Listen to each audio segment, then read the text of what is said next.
سردیوں میں بیشتر لوگوں کو جوڑوں میں درد کی شکایات رہتی ہیں، جس کے باعث کام کاج کرنے میں بھی دقت کا سامنا کرنا پڑتا ہے۔ دقت کوئی بات نہیں، ہو جاتا ہے۔ سردیوں میں درجہ حرارت کا جو ہے گرنا پٹھوں کے کھچاؤ کا باعث بن سکتا ہے، جس کے نتیجے میں پٹھوں میں سختی اور جوڑوں میں درد ہو سکتا ہے۔ اس کے علاوہ سردیوں میں لوگوں کا جو ہے دھوپ میں نکلنا بھی کم ہو جاتا ہے، جس کی وجہ سے وٹامن ڈی کی کمی بھی جوڑوں اور ہڈیوں میں درد کا سبب بنتی ہے۔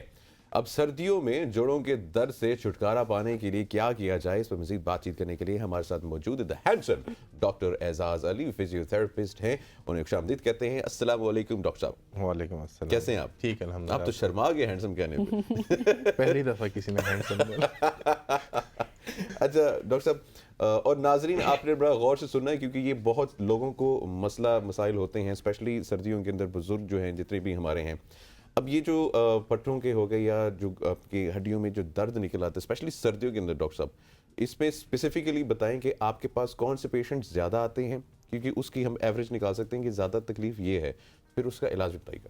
اچھا، سردیوں میں اگر ہم بات کریں جوڑوں کے درد کے یا پٹوں کے درد کے، تو سب سے بڑا فیکٹر جو ہے وہ واٹر انٹیک کہا جاتا ہے۔ جیسے ہی سردی آتی ہے تو ہم سمیت ہمارے بڑے چھوٹے سارے جو ہے وہ پانی کا جو استعمال ہے وہ بہت کم کر دیتے ہیں، جس کی وجہ سے ڈی ہائیڈریشن کی ایشو سٹارٹ ہو جاتے ہیں، کیونکہ باڈی جو ہے اپنے ٹیمپریچر کو نارمل کرنے کے لیے اپنی پیاس کی جو حساسیت ہے اس کو ختم کر دیتی ہے، لیکن اس کا مطلب یہ نہیں ہوتا کہ آپ کو پانی کی ضرورت نہیں ہے۔ تو ناٹ اونلی جوڑوں اور پٹوں کے درد بلکہ ساتھ ساتھ آپ کے کارڈیک اریسٹ، ہارٹ اٹیکس ہمارے بڑے میں بہت زیادہ ہو جاتے ہیں، سٹروک کی ایشوز بہت زیادہ ہو جاتے ہیں، اور پٹوں میں مسل کریمپس اور مسکولر اسپیزم، صبح اٹھ کے ہوئے اکڑاؤ، چلنا پھرنا نہ ہو جانا، یہ ساری ہو جاتے ہیں۔ اس کے علاوہ اگر ہم بات کریں تو وائٹامن ڈی انٹیک ایک بہت بڑا فیکٹر ہے، جیسے ابھی آپ نے بھی بولا، لیکن ہمارے مائنڈ میں یہ ہے کہ شاید یہ وائٹامن ڈی ہم بس سورج میں نکلیں گے شرٹ پہنے ہوئے، شلوار کے، ایسے نہیں ہے، اٹس ناٹ لائک دس، کیونکہ آپ نے انگریزوں کو بیچز پہ دیکھا ہوگا، سو سیم تھنگ کہ آپ نے پورا باڈی ایکسپوجر جو ہے وہ سورج کو دینا ہے۔ یہ پاکستان میں تو ہو ہی نہیں سکتا نا، بندہ چھت پہ جا کے بھی کرے گا، پڑوسی ماریں گے۔ ڈائٹ سے پاسبل ہوگا پھر؟ ہاں، پھر ڈائٹری سپلیمنٹس اس کے لیے یوز ہو سکتی ہے، جو کہ آپ کے وائٹامن ڈی کے انٹیک کو بہتر بنا سکتے ہو، ویکلی اور منتھلی آپ لے سکتے ہیں۔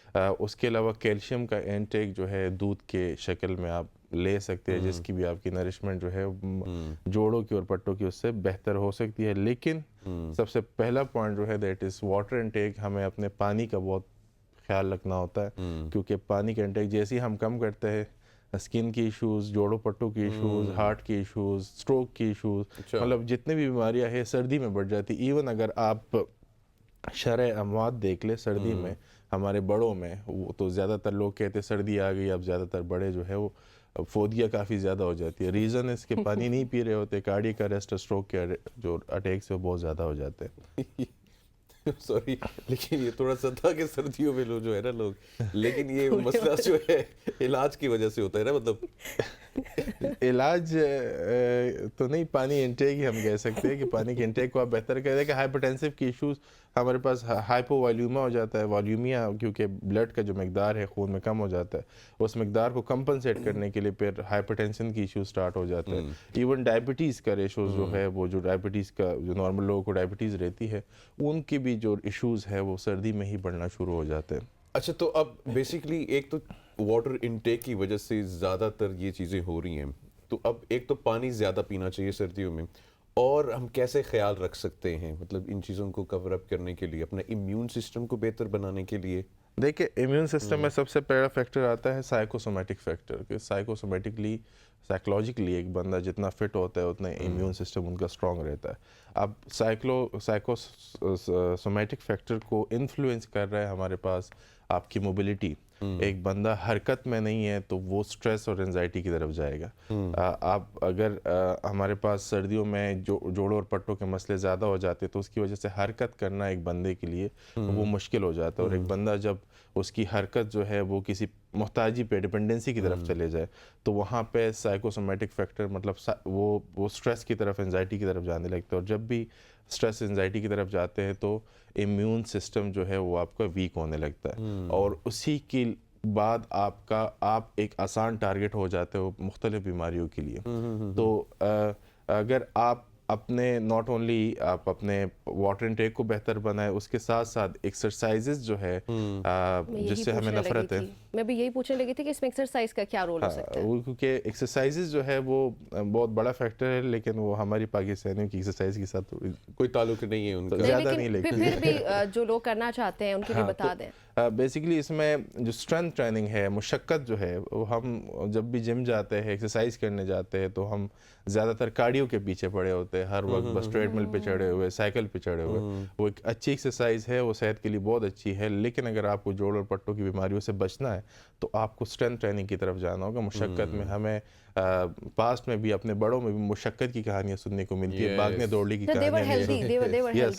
تو وہ لوگ مشقت کرتے تھے، وہ لوگ دوڑتے بھاگتے نہیں تھے، نہ سائیکل اتنا چلاتے تھے. وہ لوگ جاتے تھے، وہ مشقت کرتے تھے، مشقت کھیتی باڑی کرتے تھے، اس میں ہیلدی لائف اسٹائل تھا نا. ٹریڈ مل کا کانسیپٹ نہیں تھا. اچھا، اس میں جو ہے غذا کا بھی رول ہے. غذا کا بہت بڑا رول ہے. کتنا بڑا رول ہے؟ بہت بڑا رول ہے. اچھا، غذا جو ہے وہ اگر دیکھیں آپ کے پاس کچھ پروٹین انٹیک اپنے بڑوں کے، اپنا جو جن لوگوں کو بھی مسائل کا شکار ہے، تو فیٹ اور پروٹین کے انٹیک کو بہتر بنائیں.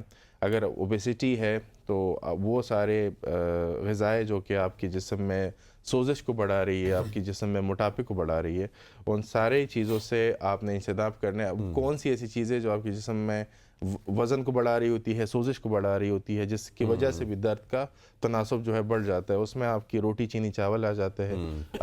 جو فیکٹری میں بنے ہوئے آئلز ہو گئے، بناسپتی گھی ہو گئے، یہ ساری چیزیں جو ہمارے جسم میں سوزش بڑھا رہی ہے، وزن بڑھا رہی ہے. تو ہمیں ان سب سے ہٹ کے دیسی سائڈ پہ آنا ہے. ہم نے دیسی گھی کا استعمال، اولیو آئل کا استعمال، کوکونٹ آئل کا استعمال، اس کے ساتھ ساتھ پروٹین انٹیک. آپ چکن کا کوشش کریں، دیسی چکن ہو تو زیادہ بہتر ہے. اس کے علاوہ بیف، مٹن بھی کھا سکتے ہیں، لیکن یہاں پہ آپ نے ایک فیکٹر کا خیال رکھنا ہے کہ آپ کو یورک ایسڈ کا کوئی ایشو نہ ہو، تب آپ ان چیزوں کی طرف جائیں.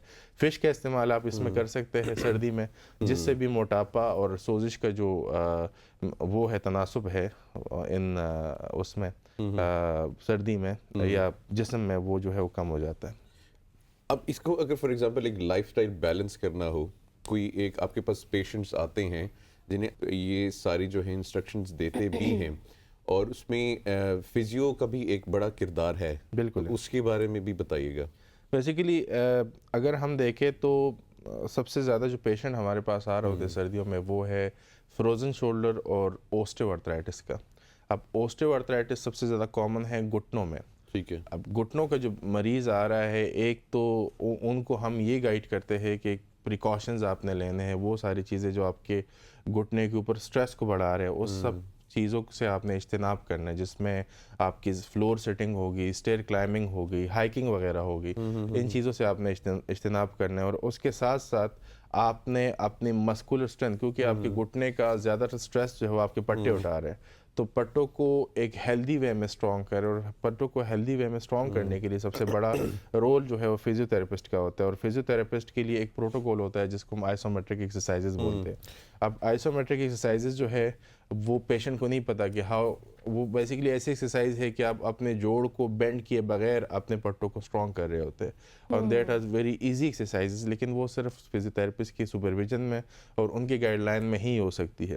ان کا فائدہ یہ ہوتا ہے کہ جب بھی ایک پیشنٹ آپ سے ٹریٹمنٹ لے رہا ہے اور وہ درد کے لیے آیا اور آپ اس کو ایکسرسائزز کے ذریعے ٹریٹ کر رہے ہوتے ہیں، جو کچھ ایکسرسائزز ہوتی ہے جیسے آپ لوگ جم میں بھی کر رہے ہوتے ہیں، اسکواٹس، ڈیڈ لفٹ، لنجز، تو وہ ایکسرسائز آرتھرائٹس کے مریضوں کے لیے موزوں نہیں ہوتی، کیونکہ وہ اس بیماری کی پروگرس کو اور بھی انکریز کر دیتی ہے. اچھا، لیکن ایک پرابلم یہ بھی ہوتا ہے نا کہ ہر انسان جو ہے وہ فزیو تھراپسٹ کو افورڈ نہیں کر سکتا. تو آپ نے کچھ ایکسرسائزز مینشن کیے ہیں جو فزیو تھراپسٹ کے بغیر پاسبل نہیں ہے. تو وہ لوگ جو افورڈ نہیں کر سکتے فزیو تھراپسٹ کے، ان کے لیے الٹرنیٹ کیا چیز ہے؟ دیکھیں، اگر آج کل انٹرنیٹ تک ہر بندے کی پہنچ ہے، اور یہ سارے پروٹوکول جو ہے جس میں آئسومیٹرک پروٹوکول ہے، اور وہ کسی بھی درد کو خاتمہ. آئسومیٹرک بیسیکلی ہم اپنے فزیو تھراپی میں